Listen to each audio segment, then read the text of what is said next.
थे इस दुनिया के लिए। गांधी की एक अपनी अलग तरह की दुनिया थी। गांधी जैसा व्यक्ति अपने भीतर झांकता है तो जिन चीज़ों को पाता है वे गांधी के अपने मूल्य हैं, और उन मूल्यों के साथ गांधी जीवन जीता है, और उन मूल्यों की कसौटी पर ही जीवन के सारे आयाम, जीवन की सारी व्यवस्था, जीवन का सारा विस्तार उसी आधार पर चलता है, सिर्फ एक उसी आधार पर, बाकी कोई दूसरा आधार नहीं होता। गांधी ने अपने भीतर जो पाया, गांधी को जैसा लगा, गांधी में बहुत कुछ अच्छा भी है, बहुत कुछ वह भी है जो अच्छा नहीं है, लेकिन अच्छे और बुरे की पृष्ठभूमि से अलग उठकर अगर देखा जाए व्यक्ति की संपूर्णता में, तो गांधी के भीतर सच के प्रति जो आग्रह है वह एक प्रकार से कहें तो दुराग्रह। गांधी ने अपनी जीवन गाथा जब लिखी, उसका नाम दिया by experiments with the truth. Gandhi और सच, इन्हीं दो चीज़ों का वास्ता था, इन्हीं दो चीज़ों का संबंध था, इन्हीं दो चीज़ों का रिश्ता था। गांधी के पास केवल एक चीज़ थी और वह था सच, और फिर वह एक ऐसा वृक्ष था जिसकी बहुतेरी शाखाएं थीं। फिर उस सच के बड़े वृक्ष में कभी अहिंसा की शाखा कोई फूट जाती थी, तो कभी तपश्चर्या की शाखा कोई फूट जाती थी, कभी संकल्प की, तो कभी नियम निष्ठा की, कभी भक्ति की, तो कभी विचार मीमांसा की। बहुत सारी चीजें गांधी के भीतर डाल और शाखाओं और पत्तों और फूलों और फलों की तरह है। गांधी भरे पूरे, गांधी नीरस नहीं है, लेकिन गांधी का जो संपूर्ण स्वाद है वह आम तौर से किसी को नीरस लगे तो लग सकता है, और आज की दुनिया और गांधी की दुनिया में बड़ा फर्क हो गया है। आज की दुनिया के पास देखने का जो पैमाना है, उस पैमाने से हम देखें तो हमें गांधी की छवि तो वैसी नहीं दिखाई पड़ेगी जैसी छवि हम अपने महापुरुष की चाहते हैं। हमें वह कुछ हद तक नीरस दिखाई पड़ेगी। लेकिन अगर गांधी को हमने उस परिप्रेक्ष्य में देखा, उस संदर्भ में देखा और उस नजरिए से देखा जो गांधी के वक्त का नजरिया था, तो बिल्कुल ही दूसरी बात होती है। फिर तब गांधी एक बहुत बड़ी चीज होता है। गांधी को हमने कभी बुढ़िया ठक्किन भी कहा। गांधी ने नागरी प्रचारणी सभा बनाई और उसके बाद हिंदी के प्रचार प्रसार में सब कुछ किया, और अंतिम बात जो की वो ये कि निराला के पास जाकर बैठ गए और कहा कि हिंदी को राष्ट्रभाषा का दर्जा देना चाहता हूँ। लेकिन हिंदी में कोई उस तरह का लेखक या कवि है ही नहीं, रचनाकार हिंदी में वैसे है ही नहीं। पूछा निराला ने, कैसे रचनाकार नहीं?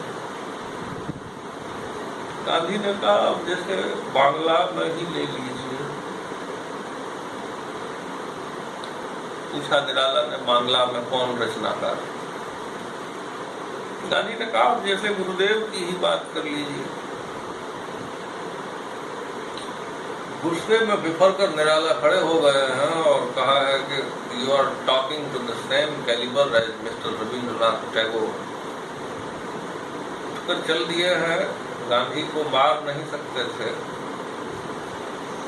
और गांधी ये जानते थे कि निराला हमको पीटेगा नहीं, क्योंकि निराला पीटने वाले लोगों में से थे, पीटा बहुतों को बहुत तरह से। नेहरू और राजेंद्र बाबू की खिंचाई करने वाला अगर कोई है तो निराला ही है। गांधी पे भी खिंचाई की ही थी, लेकिन इस तरह से कि उनको एक थप्पड़ धर दे ऐसा कुछ किया नहीं। लेकिन रिएक्शन में जो जो कुछ निराला ने हिंदी को दे दिया, ये गांधी ने ही करवाया, यह गांधी की ही राजनीति थी। निराला को उकसाकर गांधी ने हिंदी को समृद्ध कर दिया। यह काम गांधी से ही संभव था। हिंदुस्तान में आजादी की लड़ाई में गांधी का कोई बड़ा सहयोग उस तरह से अगर हम देखें तो नहीं है, और है भी। इसे यूं समझें कि गांधी के भीतर की जो चिंताधारा थी, गांधी के भीतर का जो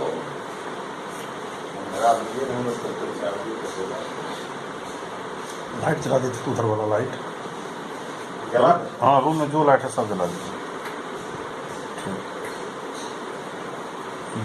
गांधी के भीतर का जो व्यक्तित्व था वह सच के प्रति इतना कटिबद्ध था, और उस कटिबद्धता के कारण डिस्क्रिमिनेशन जैसी बात पसंद नहीं आई, और डिस्क्रेशन जैसा कुछ उनके भीतर उस सच ने पैदा कर दिया।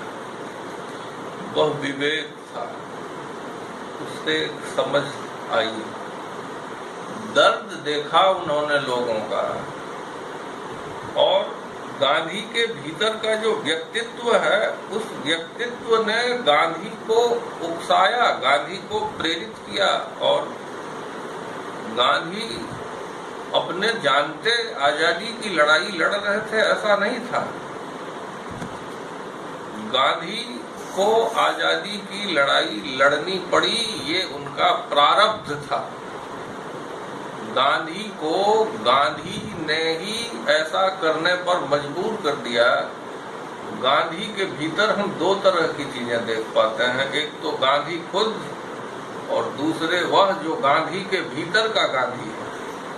वह गांधी जो सच की गांठ गले में फंसाए घूमता है, वह सच ही है, वह सत्य नहीं है, यह याद रहे। हमने कहा कि उनके भीतर कुछ अच्छा भी है और कुछ वह भी जो अच्छा नहीं भी है। अच्छे और बुरे के हिसाब से ही चूंकि लोग समझते हैं, इसलिए उसी हिसाब से बात की जाए तो गांधी के भीतर सत्य नहीं था, क्योंकि सत्य सच और झूठ के भी पार जाता है, वह द्वैत के पार जाता है। सत्य अद्वैत की चीज है। सत्य का सच और झूठ से कोई लेना देना नहीं है। जैसे सुख और दुख से परे जो चीज जाती है उसे हम आनंद कहते हैं, ऐसे ही सच और झूठ से उठकर जब बात होती है तो उसे सत्य कहते हैं। गांधी उस सत्य के प्रति तो जागरूक नहीं ही थे, हाँ, सच के प्रति उनकी जो प्रतिबद्धता थी वह ऐसी थी जैसी साधारणतया होती नहीं। सच के प्रति गांधी का रवैया इस तरह का था। उन्होंने अपने जीवन में जो भी किया, जैसे भी किया, जैसा भी कुछ हुआ, उस सबको खुली किताब की तरह दुनिया के सामने रख दिया। और ऐसे सच को खुली किताब की तरह दुनिया के सामने रख देना बहुत बड़ा कलेजा मांगता है, बहुत बड़ी हिम्मत चाहिए, बहुत डेयरिंग आदमी चाहिए, एडवेंचरस। सच को सामने कर देना मर्दानगी मांगता है, और एक स्त्रैण गांधी में वह मर्दानगी थी जो बड़े से बड़े मर्दों में नहीं पाई जाती। लड़ी आजादी की लड़ाई गांधी ने, लेकिन आजादी की लड़ाई में उनका जो एक तरीका था, वो तरीका उन्होंने कुछ अपने भीतर भी पाया और कुछ बाहर से भी सीखा। एक गाल पर चांटा मारे कोई तो दूसरा गाल सामने कर देना है। आज लोग भूल जाते हैं कि ये चीज गांधी की है। दरअसल ये चीज गांधी की नहीं है, ये गांधी ने ईसा मसीह से सीखा। और जो सीखा उस पे अमल किया। गांधी ने जो सीखा उस पे अमल किया। और ऐसा व्यक्ति चरित्रवान पुरुष होता है। और वह दौर था जब साहित्य लहरें ले रहा था। वह दौर था जब परिपूर्ण रूप से हमारा समाज साहित्य से और साहित्यिक मूल्यों से, आप प्रवचन जहाँ दे रहे हैं वो प्रवचन आदमी को रिस्पॉन्ड हो गया। अब तक कंक्लूड कीजिए अगला 2 मिनट में।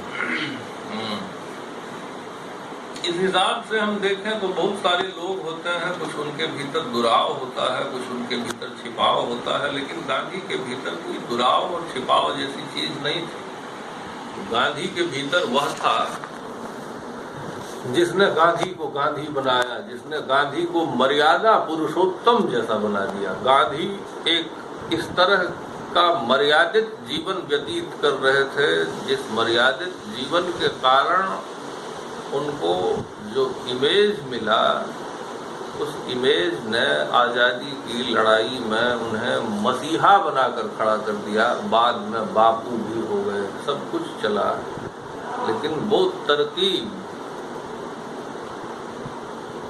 थोड़ा सा कहें तो कुछ सैडिस्टिक और मैसोचिस्टिक भी आता है। ऐसा कि आप अगर बीड़ी पी लें तो हम अपने को सता रहे हैं और अपने को परेशान कर रहे हैं। और अपने को परेशान करने से होता यह है कि आप प्रभावित होते हैं, क्योंकि हमारी परेशानी आप देख नहीं सकेंगे। तो इस सब तरह की चीजें थी, जैसे सच के प्रति बहुत कुछ, सत्य का उस तरह से अभाव, और एक अनोखा तरीका लोगों को अपनी बात मनवाने का, अंग्रेजों को अपनी बात मनवाने का, अपने लोगों को अपनी बात मनवाने का, ये अनोखा तरीका उनके पास था। बेजोड़ थे गांधी, में उनका कोई सानी नहीं। और जिस तरह से उन्होंने अफ्रीका से लेकर हिंदुस्तान में जैसा कुछ किया, जो भी कुछ किया, उसमें मेरुदंड की तरह काम करता है केवल सच, और उस सच के चारों तरफ लिपटा हुआ वह चरित्रवान व्यक्तित्व, यही है गांधी की समग्रता।